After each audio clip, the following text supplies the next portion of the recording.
Good morning, Lama Jigme Gyatso of the Buddha Joy Meditation School.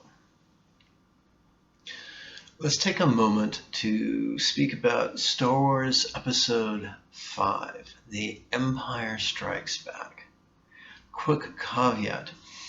If Star Trek is science fiction and Lord of the Rings is fantasy, then the overlapping Venn diagram of the two would be science fantasy a la Star Wars.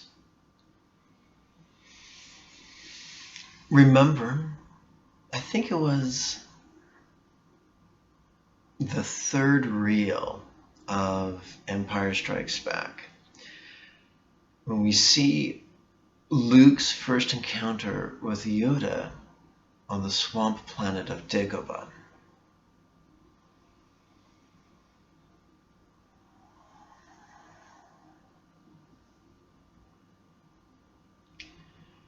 There's a lot to be learned from the way Yoda interacted with Luke. First, he played the complete fool. Then he completely ignored Luke and spoke to the disembodied Obi-Wan Kenobi, merely allowing Luke to eavesdrop. Then he spoke directly to Luke. So there's a lot to explore here. We're just going to explore the first portion of that, the first third. Yoda played the fool, which helped Luke to drop his defenses, and which in turn enabled Yoda to more effortlessly peer directly into Luke's character.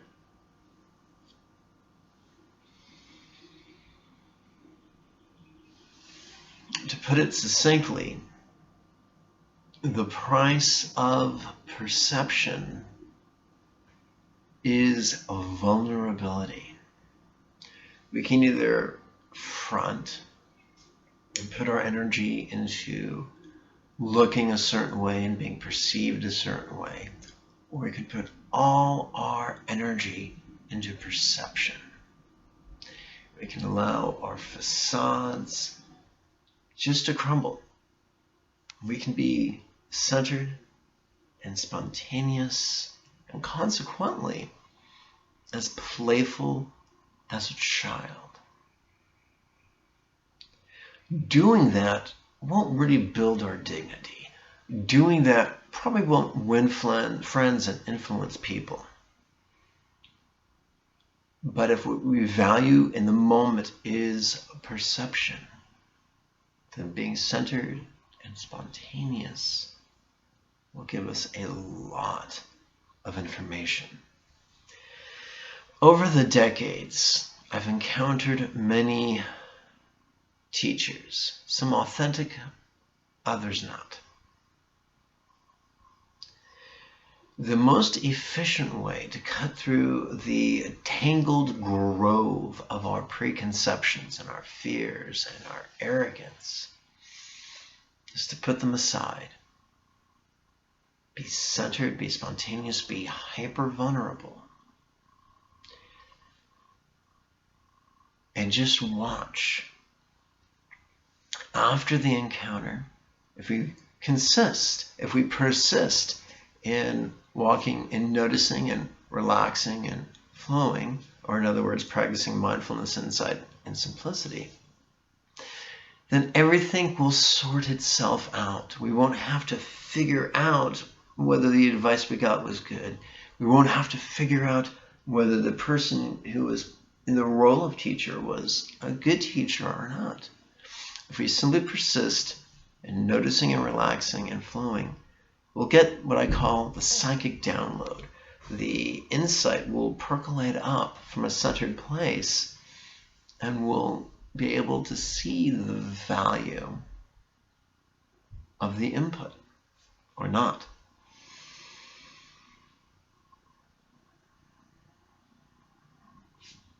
So many times there are initial business meetings or initial social contacts, or there are first dates. We're so busy trying to put our quote-unquote best foot forward that we lose our authenticity, we lose our centered spontaneity. We're so busy thinking of something clever to say that we forget to listen to what's being uttered. We forgot to look at the body language and feel the present moment. I look at Yoda in encountering Luke on Dagobah, and there was no posturing. Yoda was not saying, listen, whippersnapper, you should put your trust in me, and here's why. Let me regale you with my resume and my credentials and my letters of recommendation. Not at all. That was not what he was doing at all. He was being centered and vulnerable and spontaneous. And that was able to give him so much information. Let's do the same thing. Let's do an experiment with our lives. And let's cultivate reckless, vulnerable, courageous vulnerability from a place of centeredness and spontaneity. And let's see where it takes us. I wish to remind you that the next series of weekly meditation classes begins the 7th at 6 p.m. Pacific Daylight Time. If you live in or near Burbank in Southern California, you're welcome to attend in person. If not, you can attend over your webcam via a live webinar simulcast. If you'd like to participate, you're welcome. Below this video, there's a button that reads Show More. Click that. It'll take you to the links. It'll help you register. People ask, how much do I charge? I don't charge anything. Some give $0. Some give as much as they would spend on a single yoga class. Others give as much as they would spend on the night, during a night on the town. The only thing I require is that you arrive to class 5 minutes early, that you're respectful of your classmates, and that you do your homework, because that's the only way to benefit from the teachings. May you and yours be healthy and happy. Bye-bye now.